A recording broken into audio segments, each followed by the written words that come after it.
నమస్తే, welcome to ISR 9 news. ముందుగా headlines. సఫిలగూడ lake park ను సందర్శించిన మల్కాజ్గిరి ఎంపీ. పలు సమస్యలను ఎంపీ దృష్టికి తీసుకువెళ్లిన కాలనీ వాసులు తప్పక సమస్యల పరిష్కారానికి కృషి చేస్తారని హామీ ఇచ్చిన ఈటెల.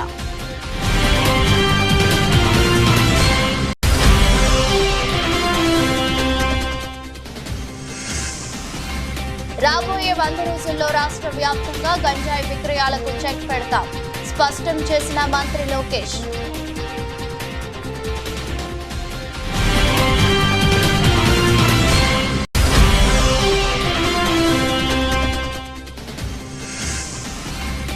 గ్రూప్స్ అభ్యర్థులకు న్యాయం చేయాలి, ప్రభుత్వాన్ని డిమాండ్ చేసిన మాజీ మంత్రి. బీఆర్ఎస్ నేత హరీష్ రావు డిమాండ్.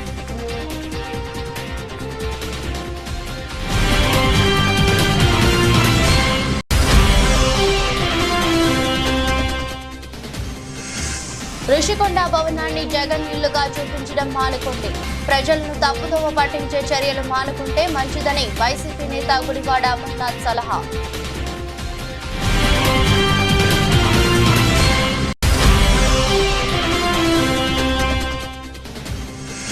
ప్రపంచంలోనే అత్యంత ఎత్తైనదిగా Chenab bridge record. Trailer run వీడియోను షేర్ చేసిన కేంద్ర మంత్రులు కిషన్ రెడ్డి, అశ్విని వైష్ణవ్.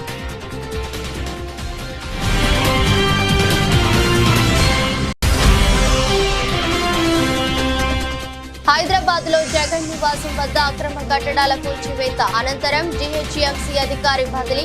ఉన్నతాధికారుల ఆమోదం తీసుకోకపోవడంతో తీవ్రంగా పరిగణించిన తెలంగాణ సర్కార్.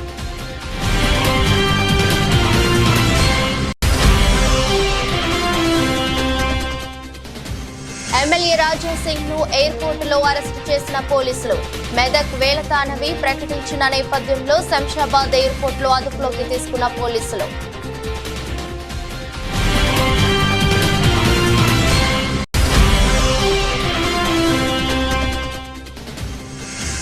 నేపాల్ పై విజయం, 21 పరుగుల తేడాతో బంగ్లా ఘన విజయం. సూపర్ 8కి బంగ్లాదేశ్, 22న భారత్ తో ఢీ.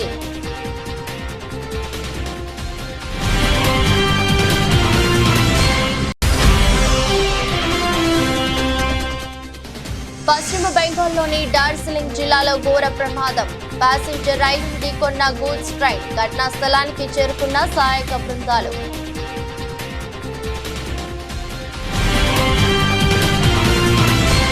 సఫిలగూడ లేక్ పార్క్ ను మల్కాజ్గిరి ఎంపీ ఈటెల రాజేందర్ సందర్శించారు. ఈ సందర్భంగా పలు కాలనీ వాసులు వారికి శుభాకాంక్షలు తెలిపి పలు సమస్యలను వారి దృష్టికి తీసుకువచ్చారు.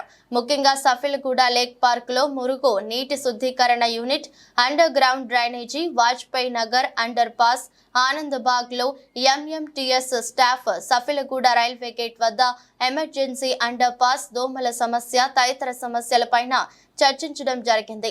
ఈ సందర్భంగా వారు మాట్లాడుతూ తప్పక సమస్యల పరిష్కారానికి కృషి చేస్తానని హామీ ఇచ్చారు. ఘటనే రాబోయే కాలంలో ఉంటాయి కాబట్టి నాకు ఎవరి తిట్టే ఆకలి కానీ కోపం చేసే ఆకలి కూడా లేదు. ఆ సోయితో ఆ సెన్స్తో పనిచేయాలని మాత్రమే నేను కోరుకుంటాను. కాబట్టి దయచేసి మళ్ళీ వస్తా. నేను ఈ మధ్యనే అనుకుంటున్నాం, ప్రతి విషయంలో మీరు ఏది ఫీల్ అవుతుందో, మీరు ఇది మంచిగా లేదని చెప్పి ఏదంటారో నాకు కూడా అది మంచిగానే ఉండదు. నీకు మంచిగా లేక నాకు మంచిగా ఉండే ప్రసక్తి లేదు. కాబట్టి డెఫినెట్గా ప్రజలకు సంబంధించిన చిన్న సమస్యలు వాళ్ళు ఇది గిత్త చిన్న సమస్యలు అంటారు, కానీ ఆయనకు అదే పెద్ద సమస్య, వాళ్ళకి అదే పెద్ద సమస్య. కాబట్టి ఏ చిన్న సమస్య ఉన్నా నోటీస్ తీసుకురండి. మా వాళ్ళు స్థానికంగా ఉంటారు, నోటీస్ తీసుకురండి, తప్పకుండా చేసి పెట్టే ప్రయత్నం చేస్తాను. ఎందుకంటే నేను హుజరాబాద్లో 20 ఏళ్ళు ఉన్నా. వీళ్ళందరూ వచ్చింది మారికి వచ్చిండ్రు. మల్కాజ్గిరిలో ఇవాళ మీరు గతంలో ఏ బాధలైతే పడరు, ఆ బాధ లేకుండా ఉండే పద్ధతికి ఉన్నంతలో. మంగళగిరిలో మంత్రి నారా లోకేష్ మాట్లాడుతూ రాబోయే 100 రోజుల్లో రాష్ట్ర వ్యాప్తంగా గంజాయి విక్రయాలకు చెక్ పెడుతున్నామన్నారు. ప్రజా దర్బార్ ను అన్ని నియోజకవర్గాల్లోనూ నిర్వహించే అంశాన్ని పరిశీలిస్తున్నట్టు చెప్పారు. కాగా గత 2 రోజులుగా లోకేష్ నిర్వహిస్తున్న ప్రజా దర్బార్ కు అనూహ్య స్పందన లభిస్తోంది. అందరి సమస్యలను ఓపికగా వింటున్న లోకేష్ వీలైనంత త్వరగా పరిష్కరిస్తామని వారికి భరోసా ఇస్తున్నారు. గంజాయి విషయంలో కఠినంగా వ్యవహరించమని మంగళగిరి నియోజకవర్గంలో ఉన్న పోలీసు సిబ్బందికి నేను ఆదేశాలు జారీ చేశాను. మొదటి 100 రోజుల్లో గంజాయి ఫుల్ స్టాప్ పెట్టాలని నేను చెప్పాను. ప్రత్యేకంగా నేను డీజీ గారిని కలిసి హోంమంత్రి గారిని కూడా కలిసి నిన్న రాత్రి కూడా హోంమంత్రి అనిత గారితో కూడా మాట్లాడటం జరిగింది. పాదయాత్రలో గంజాయి వల్ల కుటుంబాలు ఎలా నష్టపోయినాయో నేను చూశాను. మీరు కఠినంగా వ్యవహరించాలని ఆమెను కోరాను. మేడం గారు కూడా సమీక్ష పెడుతున్నారు, సభ్యుతో రివ్యూ చేస్తున్నారు. ప్రజలందరూ చూస్తారు కదా, మొదటి 100 రోజులు గంజాయికి ఫుల్ స్టాప్ పెట్టే బాధ్యత తెలుగుదేశం జనసేన పార్టీ. గ్రూప్స్ అభ్యర్థులు వచ్చి పోస్టులు పెంచాలని అడిగితే కాంగ్రెస్ ప్రభుత్వం ఎందుకు స్పందించడం లేదని మాజీ మంత్రి బీఆర్ఎస్ నేత హరీష్ రావు మండిపడ్డారు. సోమవారం మీడియా సమావేశంలో హరీష్ రావు మాట్లాడుతూ గ్రూప్స్ అభ్యర్థులు తాజాగా బీఆర్ఎస్ కార్యాలయానికి వచ్చి ఈ విషయమై తమ వద్ద మొరపెట్టుకున్నారని ఆయన వెల్లడించారు. గ్రూప్ 1, 2 మెయిన్స్ పరీక్షకు 100 చొప్పున అనుమతి ఇవ్వాలని అభ్యర్థులు కోరుతున్నారని తెలిపారు. ప్రతిపక్షంలో ఉన్నప్పుడు 1:100 ఇవ్వాలని యువతను రెచ్చగొట్టిన కాంగ్రెస్ ఇప్పుడు ఎందుకు గ్రూప్స్ మెయిన్స్ కు 1:100 ఇవ్వడం లేదని నిలదీశారు. ప్రతిపక్షంలో ఉన్నప్పుడు గ్రూప్స్ పోస్టులు పెంచాలని అడిగిన వారు ఇప్పుడు ఇదే విషయమై విద్యార్థులు వెళ్లి అడిగితే ఎందుకు స్పందించడం లేదని ఆయన ధ్వజమెత్తారు. వాళ్ళు ఇచ్చిన ఇది దరఖాస్తు మా పార్టీ కార్యాలయానికి వచ్చి గ్రూప్ 1 ఉద్యోగులు ఇచ్చినటువంటి దరఖాస్తు. ఇది గ్రూప్ 2, గ్రూప్ 3 పరీక్ష రాస్తున్నటువంటి నిరుద్యోగ యువతీ యువకులు ఇచ్చినటువంటి దరఖాస్తు. ఇవాళ వాళ్ళు 2-3 విషయాలు స్పష్టంగా చెప్తా ఉన్నారు. ఒకటి, గ్రూప్ 1 ప్రిలిమ్స్లో పాస్ అయినటువంటి విద్యార్థులకు 1:50 కాకుండా 1:100 చొప్పున మెయిన్స్ ఎగ్జామ్కు అవకాశం ఇవ్వాలని, తద్వారా ఎంతోమంది ఎస్సీ, ఎస్టీ, బీసీ విద్యార్థులకు మేలు జరుగుతుంది. 1:100 చొప్పున మరి మెయిన్స్ పరీక్షలకు అనుమతి ఇవ్వాలని చెప్పి ఈరోజు బీఆర్ఎస్ పార్టీ ఈ రాష్ట్రంలోని గ్రూప్ 1 పరీక్ష రాసిన విద్యార్థుల పక్షాన డిమాండ్ చేస్తూ ఉంది. ఆ రోజు ఇదే కాంగ్రెస్ పార్టీ మరి ప్రెస్ మీట్లు పెట్టి అశోక్ నగర్కి వెళ్ళి నిరుద్యోగ యువతీ యువకులతో సమావేశాలు పెట్టి మేము అధికారంలోకి వస్తే 1:100 చొప్పున మెయిన్స్ పరీక్ష రాయడానికి అవకాశం ఇస్తామని చెప్పారు. అంతేకాదు మీకు ఒక వీడియో కూడా చూపిస్తాను. అసెంబ్లీలో ఈనాడు ఉప ముఖ్యమంత్రిగా ఉన్న బట్టి విక్రమార్క గారు కూడా 1:100 చొప్పున మెయిన్స్ పరీక్షకు అనుమతి ఇవ్వాలని చెప్పి ఆయన అసెంబ్లీలో డిమాండ్ చేశారు. మరి ఆ రోజు అశోక్ నగర్కి వెళ్ళి మాట్లాడతారు, అసెంబ్లీలో మాట్లాడతారు. ఈరోజు అధికారంలోకి వస్తే ఎందుకు 1:100 అనుమతి ఇవ్వడం లేదు అని చెప్పి నేను అడుగుతా ఉన్నా. అంటే ప్రతిపక్షంలో ఒక మాట, అధికారంలోకి వస్తే ఇంకో మాట ఉంటుందా? ఎందుకు మీరు మాట తప్పుతా ఉన్నారు? ఆ యువత వచ్చి మీ కాళ్ళ వేళ్ళ పడ్డా కూడా కనికరం లేదా మీకు? కనీసం స్పందించరా అని నేను అడుగుతా ఉన్నా. ఆ రోజు బట్టి గారు మాట్లాడినటువంటి వీడియో కూడా ఈరోజు మీ ముందు అసెంబ్లీలో ఆయన మాట్లాడిన వీడియో కూడా చూపిస్తాం. ఋషికొండ భవనాల చుట్టూ వస్తున్న వార్తలపై వైసీపీ నేత మాజీ మంత్రి గుడివాడ అమర్నాథ్ స్పందించారు. ఆ భవనాలను ఎలా ఉపయోగించుకోవాలన్నది ఆలోచించడం మానేసి దానిని ఇంకా జగన్మోహన్ రెడ్డి ఇల్లుగానే చిత్రీకరించడాన్ని మానుకోవాలని టీడీపీ నేతలకు సూచించారు. విశాఖను తాము ఎగ్జిక్యూటివ్ క్యాపిటల్ చేయాలని అనుకున్నామని, కానీ అనేక అడ్డంకులు సృష్టించారని ఆగ్రహం వ్యక్తం చేశారు. తాము మళ్లీ అధికారంలోకి వస్తే విశాఖ నుంచి పాలించాలని అనుకున్నామని, ఐఏఎస్ అధికారులతో కమిటీ వేసిన తర్వాత ఋషికొండలో భవనాలు నిర్మించినట్టు పేర్కొన్నారు. ప్రభుత్వ ధనం దుర్వినియోగం చేయి గురించి మాట్లాడాల్సి వస్తే 2014 నుంచి 2019 వరకు జరిగిన దానిపైన మాట్లాడాల్సి వస్తుందని పేర్కొన్నారు. తాము ఇప్పుడే విమర్శలు చేస్తే అధికారం కోల్పోవడాన్ని జీర్ణించుకోలేక చేస్తున్నామని అనుకుంటారని, అలాంటి విషయాల జోలికి పోవడం లేదని తెలిపారు. మంత్రిగా ఉన్నాను మొన్నటి వరకు. మా క్యాంప్ ఆఫీసెస్ ఉంటాయి. క్యాంప్ ఆఫీసెస్లో ఫర్నిచర్ లేకపోతే ఇంకోటో ప్రభుత్వానికి సంబంధించినటువంటి మేము వాడుకున్నప్పుడు మాది టర్మ్ కంప్లీట్ అయిపోయిన తర్వాత మీరు ఏమేమి ఇచ్చారనేటువంటివి మళ్ళీ వాళ్ళకి అప్పచెప్పేటువంటి కార్యక్రమం చేస్తాం.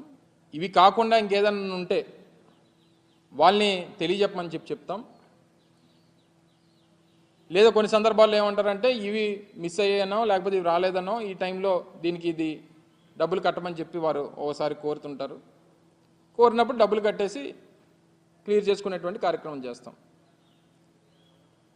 ఇప్పుడు నేను మొన్న విజయవాడలో మన క్యాంప్ ఆఫీస్ వెకేట్ చేసినప్పుడు గవర్నమెంట్కి సంబంధించినటువంటి కొంత మెటీరియల్ కంప్యూటర్స్ కానీ లేకపోతే కొన్ని అదర్ సిస్టమ్స్ కానీ ప్రింటర్స్ కానీ ఇలాంటివి ఉన్నప్పుడు జిఏడికి వాళ్ళకి ఇన్ఫామ్ చేస్తాం, లేదా కన్సర్న్ డిపార్ట్మెంట్స్కి ఇన్ఫామ్ చేస్తాం, వచ్చి దాన్ని టేక్ ఓవర్ చేసుకోమని చెప్పి మనం ఏదైతే పంచనామా కింద రాస్తామో వాళ్ళు అన్నీ రాసుకుని వెళ్ళిపోతుంటారు.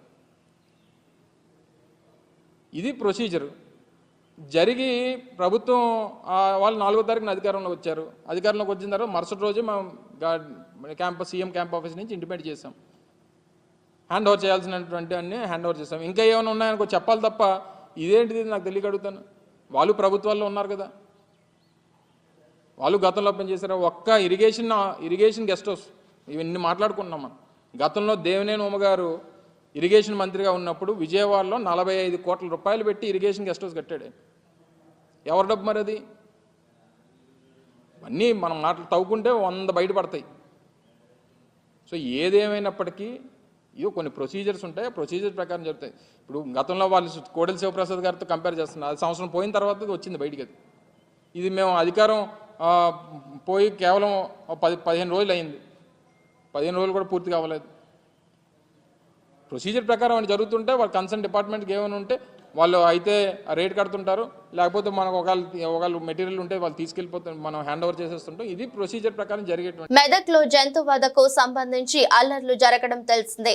దుకాణాలు, వాహనాలు ధ్వంసమయ్యాయి.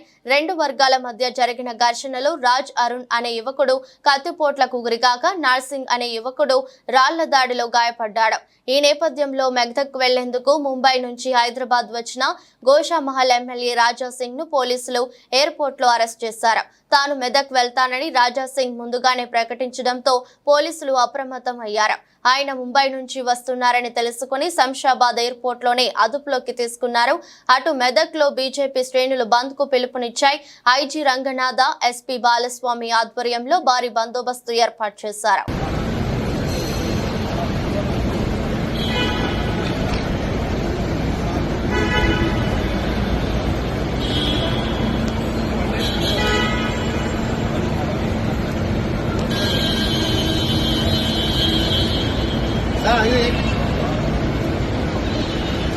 బక్రీద్ పండుగ సందర్భంగా వినుకొండ తిమ్మాయపాలెం రోడ్లో గల ఈద్గా మసీదులో జరిగిన ప్రత్యేక ప్రార్థనలో వినుకొండ ఎమ్మెల్యే జీవి ఆంజనేయులు పాల్గొని ముస్లిం సోదరులకు ఆత్మీయ ఆలింగనం చేశారు. వేలాది మంది ముస్లిం సోదరులు భక్తి శ్రద్ధలతో ఈద్గా మైదానంలో ప్రార్థనలో పాల్గొనగా జీవి ఆంజనేయులు స్థానిక ఎమ్మెల్యే హోదాలో ముస్లిం సోదరులకు శుభాకాంక్షలు తెలిపి మత పెద్దల నుంచి ఆశీర్వాదం తీసుకున్నారు. అనంతరం జరిగిన ప్రత్యేక ప్రార్థనలో ముస్లిం సోదరులతో కలిసి ఆయన పాల్గొన్నారు. త్యాగానికి మారుపేరు బక్రీద్ పండుగ. అలాగే శాంతి సంతోషానికి త్యాగానికి మనం ఈ బక్రీద్ పండుగ సందర్భంగా అందరం కూడా గుర్తు చేసుకోవాల్సినటువంటి అవసరం ఉంది. ముస్లిం సోదరులందరికీ బక్రీద్ పండుగ శుభాకాంక్షలు తెలియజేస్తున్నాను. గతంలో ముస్లిం సోదరులందరూ ఈ ఈద్ యొక్క అభివృద్ధి కావాలని నన్ను కోరున్నారు. తప్పనిసరిగా ఈద్గా అభివృద్ధికి నా వంతు సహకారం అందిస్తాను. అలాగే ఈరోజు తెలుగుదేశం ప్రభుత్వం, ఎన్డీఏ ప్రభుత్వం అధికారంలోకి వచ్చింది. ఖచ్చితంగా ఇక్కడ కాంపౌండ్ వాల్ నిర్మాణానికి, అలాగే ఈద్గా అభివృద్ధికి నా వంతు సహకారం అందిస్తాను. అదేవిధంగా పెద్ద షాదీఖానా కావాలని ముస్లిం సోదరులు అందరూ కూడా గతంలో కోరి ఉన్నారు. తప్పనిసరిగా ఎన్ఎస్పి కాలనీలో పెద్ద షాదీఖానా నిర్మాణాన్ని చేపడతాము. రానున్న 2-3 సంవత్సరాల్లో ఈ పెద్ద ప్రాజెక్టు కూడా, పెద్ద షాదీఖానా నిర్మాణం కూడా పూర్తి చేయాలనే ఆకాంక్షతో ముందుకెళ్తున్నాము. అలాగే గుర్రం జాషువా గారి లైబ్రరీ, అలాగే టీటీడీ కళ్యాణ మండపం, అలాగే బీసీ భవన్, ఎస్సీ భవన్ కూడా ఖచ్చితంగా భవిష్యత్తులో పూర్తి చేస్తాం. ఎన్ఎస్పి కాలనీలో దాన్ని అక్కడ పార్కు అన్నీ కూడా తీర్చిదిద్దుతాం. గతంలో ముస్లిం సోదరులందరినీ కలిశాను. వాళ్ళందరి ముస్లిం సోదరులందరూ కూడా నా గెలుపుకి ఎంతో సహకారం అందించారు. ఈ మధ్య సోషల్ మీడియాలో వ్యూస్ కోసం తనపై తప్పుడు వార్తలు రాస్తున్నారని, ఇలా ఒక నాయకుడి క్రెడిబిలిటీ మీరు వాడుకోవడం మంచిది కాదని మాజీ మంత్రి సిద్దిపేట ఎమ్మెల్యే హరీష్ రావు అన్నారు. ఈ విషయమై ఆయన మీడియాతో మాట్లాడుతూ ఇలాంటివి మానుకోవాలని మీడియా వాళ్ళని కోరారు.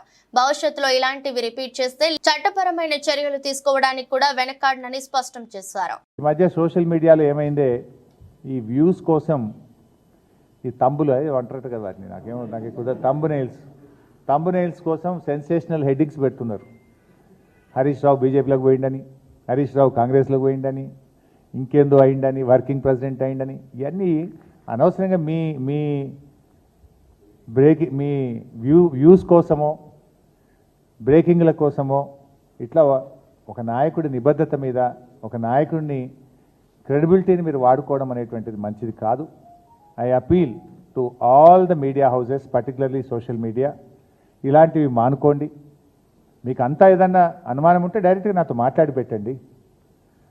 కానీ ఇట్లా పెట్టడం ద్వారా ఏమవుతుందంటే లీడర్ క్రెడిబిలిటీని దెబ్బతీసేది మంచిది కాదు. నేను కూడా ఇంకా తప్పని పరిస్థితి, భవిష్యత్తులో ఇట్లాంటి రిపీట్ అయితే అవసరమైతే లీగల్ నోటీసులు ఇవ్వడానికి, చట్టపరమైన చర్యలకు కూడా వెనుకాడమని నేను వారికి తెలియజేస్తా ఉన్నా. దయచేసి మీ థంబ్నెయిల్స్ను వాస్తవాలు ఉంటే పెట్టండి తప్ప మీకోసం మీరు లేని పెట్టి ఇట్లా మా క్రెడిబిలిటీని, మా పార్టీని దెబ్బతీసే విధంగా వ్యవహరించొద్దని నేను ఇప్పటికీ చాలాసార్లు కూడా చెప్పున్నాను. కానీ మళ్ళీ ఇట్లా మీరు ఈ సోషల్ మీడియాలో ఇలాంటివి కూడా పెట్టకూడదని చెప్పి వారికి విజ్ఞప్తి చేస్తూ, ఫర్దర్గా ఎవరైనా ఇట్లాంటివి పెడితే, ఎందుకంటే మా బాస్, మా నాయకుడు, మా కేసీఆర్ ఏం చెప్తే ఒక కార్యకర్తగా నడిచే వ్యక్తిని నేను. ఇష్టం వచ్చినట్టుగా వాళ్ళు వర్కింగ్ ప్రెసిడెంట్ అని పెట్టాడు, వాడు కాంగ్రెస్లో పోతాడని పెట్టాడు, వాడు బీజేపీలోకి పోతాడు, ఇవన్నీ ఉంటాయి అసలు ఇట్లా. నేను చాలాసార్లు స్పష్టంగా చెప్పాను, మీ బ్రేకింగ్ల కోసం, మీ లైక్ల కోసం, మీ వ్యూస్ కోసం, మీ రేటింగ్ల కోసం ఒక నాయకుడి యొక్క నిబద్ధతను, నిజాయితీని దెబ్బతీయొద్దని, ఇలాంటివి మానుకోవాలని చెప్పి నేను విజ్ఞప్తి చేస్తున్నాను. శాంతి భద్రతలకు విఘాతం కలిగిస్తే ఎంతటి వారినైనా ఊరుకునే ప్రసక్తే లేదని మెదక్ ఎమ్మెల్యే రోహిత్ హెచ్చరించారు. ఆదివారం ఆయన మాట్లాడుతూ మత సామరస్యాలకు ప్రతీకగా నిలిచిన మెదక్ ప్రాంతంలో కొందరు వారి స్వార్థ ప్రయోజనాల కోసం మత తిచ్చులు రేకెత్తించి ప్రజల్లో భయాందోళనకరమైన వాతావరణాన్ని సృష్టించారని ఆరోపించారు. ఎలాంటి అవాంఛనీయ ఘటనలు జరగకుండా పోలీసులు నిరంతరం గస్తీ నిర్వహించాలని అన్నారు. మెదక్ పట్టణంలో ఏదైతే ఘటన జరిగిందో చాలా బాధాకరం, దురదృష్టకరం. ఎవరైతే కొంతమంది వారి స్వార్థం కోసం మా మెదక్ శాంతి భద్రతలకు భంగం కలిగిస్తూ మా మెదక్ ప్రజలను ఎవరైతే ఇబ్బంది పెడతా ఉన్నారో వారందరి మీద కూడా కఠినమైన చర్యలు తీసుకోవాలని చెప్పి డీజీపీ గారిని కోరడం జరిగింది. ఇందులో ఎంత పెద్ద వారున్నా ఎవరున్నా ఉపేక్షించేది లేదు, వదిలేది లేదు. అందరి మీద కూడా కఠినమైన చర్యలు తీసుకుంటాం. మా మెదక్ ప్రజలు సుఖంగా, సంతోషంగా ఉండే విధంగా మేము వ్యవహరిస్తామని చెప్పి అందరు కూడా మరి తెలియజేసుకుంటూ, అదే విధంగా మరి ఈ సోషల్ మీడియాలలో తప్పుడు పోస్టులు పెడుతూ మరి ప్రజలని భయాందోళనకు గురి చేసే ఒక ప్రయత్నం కొంతమంది చేస్తా ఉన్నారు. వారందరూ కూడా తక్షణమే అది ఆపివేయాలని చెప్పి మరి కోరుతూ తెలియజేసుకుంటూ, అదే విధంగా ఇవాళ నల్లపోచమ్మ బండ్ల పండగ, అదే విధంగా బక్రీద్ పండగ కూడా మరి ప్రజలకు ఎటువంటి ఇబ్బంది కలగకుండా మరి చర్యలు తీసుకోవాలని చెప్పి పోలీస్ డిపార్ట్మెంట్ ని కూడా మరి కోరడం జరిగింది. హుజూరాబాద్ నియోజకవర్గ ముస్లిం సోదరులకు ఎమ్మెల్యే పాడి కౌశిక్ రెడ్డి బక్రీద్ శుభాకాంక్షలు తెలిపారు. బీజిగిరి షరీఫ్ దర్గాను దర్శించుకున్న ఎమ్మెల్యే కౌశిక్ రెడ్డి స్వార్థం, అసూయ, రాగద్వేషాలు లేని త్యాగతరతిని వ్యాపింపజేయడమే బక్రీద్ ముఖ్య ఉద్దేశమన్నారు. ఈ కార్యక్రమంలో municipal chairman Takkalapalli Rajeshwararao, Jammikunta PSCS chairman Ponaganti Sampath, కౌన్సిలర్లు దయ్యాల శ్రీనివాస్, గాజుల భాస్కర్, ఇతర సీనియర్ నాయకులు పాల్గొన్నారు. అందరికీ కూడా పేరు పేరున బక్రీద్ శుభాకాంక్షలు తెలియజేస్తూ ఆ అల్లా ఆశీస్సులు మీ మీద, మీ కుటుంబ సభ్యుల మీద నిండుగా సరళగా ఉండాలని, మీ అందరూ ఆరోగ్యంతో సుఖ సంతోషాలతో ఉండాలని మనస్ఫూర్తిగా ఆ అల్లాని నేను ప్రార్థిస్తా ఉన్నానని చెప్పి సందర్భంగా మీ అందరికీ కూడా తెలియజేస్తా ఉన్నాను. మొన్న రంజాన్ అయిన రోజు వాస్తవంగా అదే రోజు కూడా నేను రావాల్సింది, కానీ దురదృష్టం ఆ రోజు మా మామయ్యకి బైపాస్ సర్జరీ ఉంటే మీ అందరితో ఆ రోజు నేను ఫోన్లో కూడా మాట్లాడి మీ అందరూ కూడా విజిట్ పెట్టడం జరిగింది. మీ అందరికీ కూడా ఒప్పుకోవడం కూడా గుర్తిస్తా ఉన్నాను. నేను ఎమ్మెల్సీగా అయిన తర్వాత మన ఇది మొత్తము క్లీన్ చేసి అద్భుతంగా ప్రతి సంవత్సరం మున్సిపల్ చైర్మన్ గారికి మేము అందరం కూర్చొని అద్భుతంగా క్లీన్ చేసి అద్భుతంగా అరేంజ్మెంట్స్ కూడా చేస్తుంది కూడా మీ అందరికీ కూడా ఒకసారి గుర్తు చేస్తూ మరియు మీరు మీ కుటుంబ సభ్యులందరూ కూడా సరళంగా ఉండాలని మనస్ఫూర్తిగా కోరుకుంటూ సెలవు తీసుకుంటా ఉన్నాం. Thank you very much. మరొకసారి మీ అందరికీ కూడా పేరు పేరున బక్రీద్ పండుగ శుభాకాంక్షలు తెలియజేస్తూ సెలవు తీసుకుంటాం. Thank you very much. ప్రపంచంలోనే అత్యంత ఎత్తైన రైల్వే వంతెన చినాబ్ బ్రిడ్జి నిర్మాణం దాదాపుగా పూర్తయింది. ఇటీవలే రైల్వే శాఖ వంతెనపై రైలును ప్రయోగాత్మకంగా నడిపింది. ఈ పరీక్ష విజయవంతమైందని, త్వరలో వంతెనపై రైలు సర్వీసులు ప్రారంభమవుతాయని ఉత్తర రైల్వే విభాగం పేర్కొంది. జమ్మూ కాశ్మీర్లోని రంబాన్ జిల్లా సాగల్దాన్ నుంచి రియాసీ జిల్లాను కలుపుతూ ఈ వంతెనను నిర్మించారు. ట్రయల్ రన్ విజయవంతం అవడంపై కేంద్ర మంత్రి కిషన్ రెడ్డి కూడా స్పందించారు. ఇందుకు సంబంధించిన వీడియోను షేర్ చేశారు. త్వరలో రైలు సర్వీసులు ప్రారంభమవుతాయని అన్నారు. భారత్ లో ప్రస్తుతం కన్యాకుమారి నుంచి కత్రా, కాశ్మీర్ లోయలోని బారాముల్లా నుంచి సంగల్దాన్ వరకు రైల్వే సేవలు కొనసాగుతున్నాయి. తాజాగా పూర్తయిన ఈ వంతెన ప్రజలకు అత్యంత ఉపయోగకరంగా మారనుంది. రైలు మార్గం ద్వారా కాశ్మీర్ ను భారత్ లోని మిగతా ప్రాంతాలకు అనుసంధానించేందుకు చేపట్టిన ఉదంపూర్, శ్రీనగర్, బారాముల్లా రైల్వే ప్రాజెక్టులో ఇది భాగం. చినాబ్ నది గర్భం నుంచి 359 మీటర్ల ఎత్తులో దీన్ని నిర్మించారు. దీని పొడవు 1315 మీటర్లు. ఇప్పటి వరకు చైనాలోని బెయిపాన్ నదిపై ఉన్న షబాయ్ రైల్వే వంతెన మీటర్ల ఎత్తు పేరుతో ఉన్న ప్రపంచ రికార్డును ఇది అధిగమించింది. ప్రపంచ ప్రఖ్యాత ఈఫిల్ టవర్ కంటే చినాబ్ వంతెన ఎత్తు 30 మీటర్లు ఎక్కువ.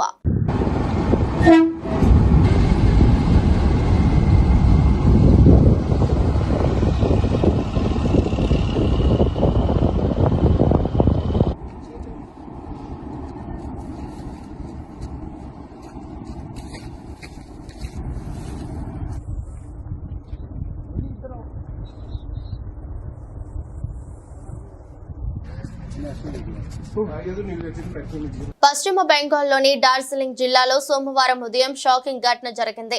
అసోంలోని సిల్చార్ నుంచి కోల్కతాకు వెళుతున్న కంచన్జుంగా ప్యాసింజర్ ఎక్స్ప్రెస్ రైలును ఢీకొట్టి గూడ్స్ రైలు ఢీకొట్టింది. న్యూ జల్పాయ్గురికి సమీపంలోని రంగపాని స్టేషన్ కి సమీపంలో ఈ ప్రమాదం జరిగింది. గూడ్స్ రైలు వెనుక నుంచి వచ్చి ప్యాసింజర్ రైలును ఢీకొట్టింది. ఈ ప్రమాదంలో ఎక్స్ప్రెస్ రైలుకు చెందిన 2 కోచ్లు పట్టాలు తప్పాయి. ఈ ఘటనలో 5 ప్రయాణికులు మృత్యువాత పడ్డారు. 20 నుండి 25 మంది గాయపడ్డారని డార్జిలింగ్ జిల్లా పోలీసు అదనపు ఎస్పీ అభిషేక్ రాయ్ వెల్లడించారు. ఈ రైలు ప్రమాదంపై పశ్చిమ బెంగాల్ ముఖ్యమంత్రి మమతా బెనర్జీ ఎక్స్ వేదికగా స్పందించారు. డాక్టర్లు, విపత్తు నిర్వహణ బృందాలు ఘటనా స్థలానికి చేరుకున్నాయని ఆమె తెలిపారు. డార్జిలింగ్ జిల్లాలో జరిగిన ఘోర రైలు ప్రమాదం గురించి ఇప్పుడే తెలిసిందని, ఈ వార్త తెలిసి దిగ్భ్రాంతికి గురయ్యానని ఆమె చెప్పారు. సహాయ చర్యలు యుద్ధ ప్రాతిపదికన ప్రారంభమయ్యాయని ఆమె వివరించారు. కాగా ఈ ఘటనకు సంబంధించిన మరిన్ని వివరాలు అందాల్సి ఉంది. अभी थोड़ा गंभीर है. ये आप देख रहे हैं कंचनजंगा एक्सप्रेस है. ये पीछे यहाँ पे खड़ा था और पीछे से एक मालगाड़ी आके उसको ठोक दिया. 3 बॉगी अभी तक डिटेल्ड हुआ है. 5 फैटलिटी हुआ है, कैजुअलिटी हुआ है 5. अभी तक हम रेस्क्यू कर लिया है. और मालगाड़ी का जो आगे का इंजन है वहाँ पे गैस कटर लगेगा. आरपीएफ भी आ गए है. हम लोग लोकल पीएस से आ गए हैं. ठीक है. डेथ कैजुअलिटी कितनी हुई है? अभी तक जो हिसाब है 5 हुआ है. ठीक है. और कितने लोग की मौत हुई है? 5 का मौत हुआ है अभी तक. ठीक है. इंजर्ड हुआ है? Injured अभी तक 25 to 30 nearly, but the injuries are not fatal. We have already rescued them with their luggages. एवं एखाने हम लोग लोकल का एम्बुलेंस भी हम लोग अरेंज कर चुके हैं. ठीक है. वो जो पैसेंजर्स हैं हम लोग उन लोग को बाहर निकाल के एक यहाँ पे एक मदरसा में कैंप भी सेटअप किया है. वहाँ पे लेके जा रहे हैं और वहाँ से फिर आगे बास लेके एनजीपी तक लेके जा रहे हैं. कैसे हुआ था सर? इंसिडेंट कैसे हुआ था? इंसिडेंट पीछे से मालगाड़ी आके ये कंचनजंगा जो एक्सप्रेस है, मालदा कंचनजंगा एक्सप्रेस है, इसको पीछे से कॉलिशन हो गया. ठीक है. Thank you. Hyderabad lotus pond లోని ఏపీ మాజీ ముఖ్యమంత్రి జగన్ నివాసం వద్ద నిన్న కొన్ని అక్రమ కట్టడాలను జీహెచ్ఎంసీ అధికారులు తొలగించిన సంగతి తెలిసిందే. ఈ ఘటన జరిగిన కొన్ని గంటల్లోనే కీలక పరిణామం చోటు చేసుకుంది.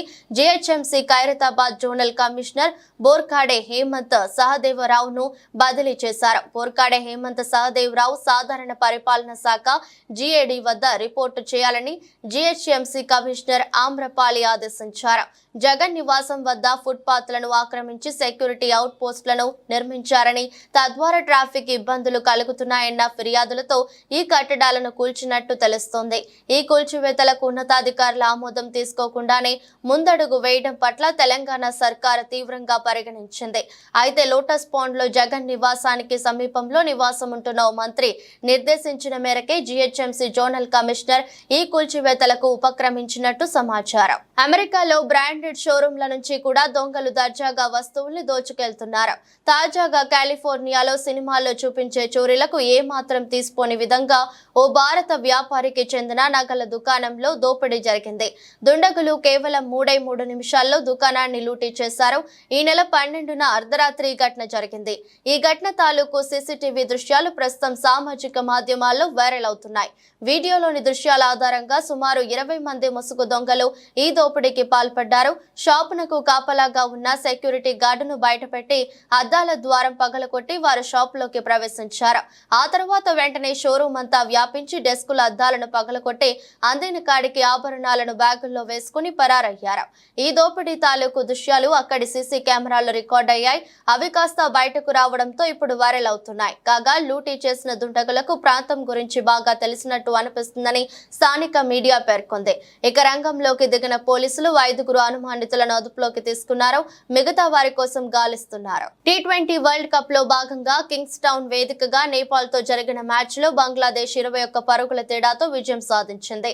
ఈ గెలుపుతో బంగ్లాదేశ్ సూపర్ 8కి దూసుకెళ్లింది. గ్రూప్ డి నుంచి దక్షిణాఫ్రికా తర్వాత తదుపరి దశకు అర్హత సాధించిన జట్టుగా నిలిచింది. దీంతో సూపర్ 8లో భాగంగా అంటిగ్వా వేదికగా ఈ నెల 22న టీమిండియాతో బంగ్లా తలపడనుంది. ఇక ఈ మ్యాచ్ లో టాస్ ఓడి తొలుత బ్యాటింగ్ చేసిన బంగ్లాను నేపాల్ బౌలర్లు 106 పరుగులకే కట్టడి చేశారు. ఆ జట్టు బ్యాటర్లలో షకీబ్ చేసిన 17 రన్సే అత్యధిక వ్యక్తిగత స్కోరు. నేపాల్ బౌలర్లలో సోంపాల్, దీపేంద్ర రోహిత్, సందీప్ చెరవ్ 2 వికెట్లు తీశారు. ఆ తర్వాత 107 పరుగుల స్వల్ప లక్ష్య ఛేదనతో బరిలోకి దిగిన నేపాల్ జట్టు 19.2 ఓవర్లలో 85 పరుగులకే కుప్పకూలింది. దీంతో బంగ్లాదేశ్ 21 పరుగుల తేడాతో గెలిచింది. 4 వికెట్లు పడగొట్టి బంగ్లా విజయంలో కీలక పాత్ర పోషించిన Tanzim Hasan Sheikh big player of the match award దక్కింది. వార్తలు ముగించే ముందు మరోసారి హెడ్లైన్స్.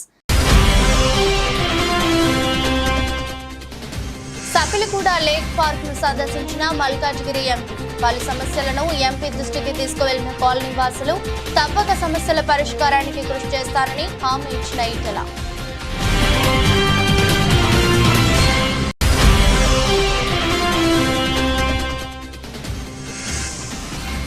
రాబోయే 100 రోజుల్లో రాష్ట్ర వ్యాప్తంగా గంజాయి విక్రయాలకు చెక్ పెడతాం స్పష్టం చేసిన మంత్రి లోకేష్.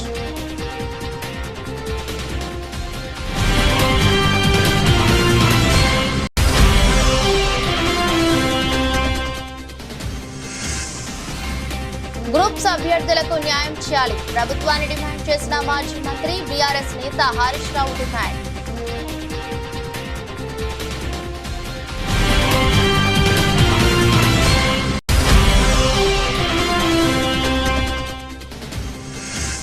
ఋషికొండ భవనాన్ని జగన్ ఇల్లుగా చూపించడం మానుకోండి. ప్రజలను తప్పుదోవ పట్టించే చర్యలు మానుకుంటే మంచిదని వైసీపీ నేత గుడివాడ అమర్నాథ్ సలహా.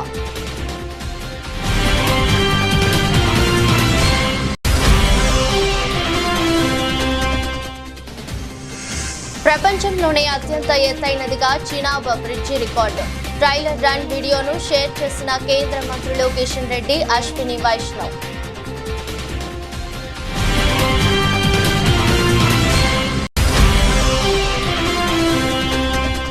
హైదరాబాద్ లో జగన్ నివాసం వద్ద అక్రమ కట్టడాల కూల్చివేత అనంతరం జీహెచ్ఎంసీ అధికారి బదిలీ.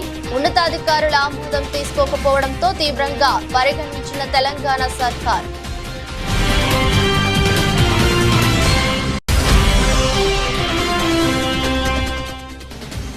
ఎమ్మెల్యే రాజా సింగ్ ను ఎయిర్పోర్ట్ లో అరెస్టు చేసిన పోలీసులు. మెదక్ వేలతానవి ప్రకటించిన నేపథ్యంలో శంషాబాద్ ఎయిర్పోర్ట్ లో అదుపులోకి తీసుకున్న పోలీసులు.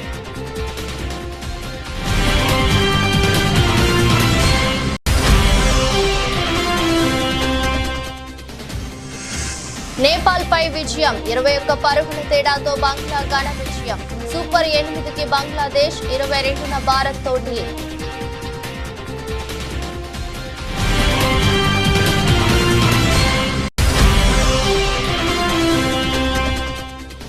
పశ్చిమ బెంగాల్లోని డార్జిలింగ్ జిల్లాలో ఘోర ప్రమాదం. ప్యాసింజర్ రైలు ఢీకొన్న గూడ్స్ ట్రైన్. ఘటనా స్థలానికి చేరుకున్న సహాయక బృందాలు.